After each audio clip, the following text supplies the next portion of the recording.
A memorial is growing for a boy who lost his life because of road rage. He and his mother and brother and another person all shot in a Westminster parking lot yesterday. The 13-year-old did not survive. Police say 23-year-old Jeremy Webster confessed to the shootings, telling them he has mental health problems and had just started a new medication.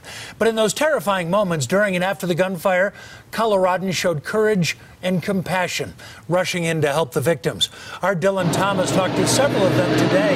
Dylan, one man helped capture that suspect after he'd sped off.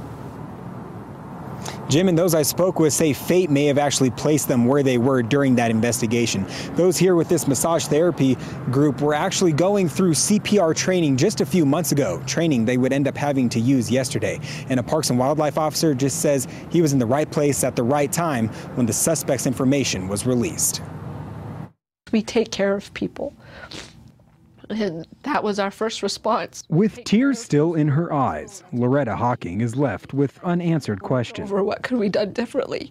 What could we done better? Thursday, Hawking's staff was giving massages when police say road rage led to a gunman opening fire in their parking lot, shooting 2 adults and 2 children. They were little. Once we knew there was kids out there, we just went straight out there. While her coworker gave CPR, Hawking brought sheets out to help a wounded teenager. All I could have done is pray, which I did.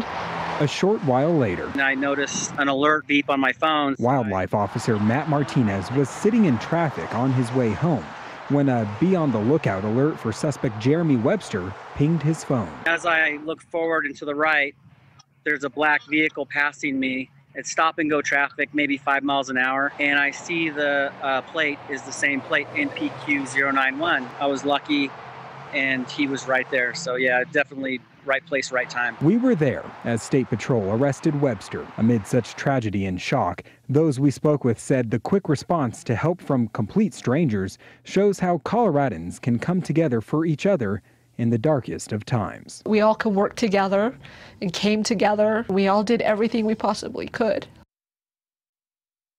Unfortunately, that teenage boy did pass away. As you can see here, the memorial for him continues to grow at the location where he was killed. His mother and another sibling were rushed to the hospital with gunshot wounds, as was another bystander who was hit by gunfire.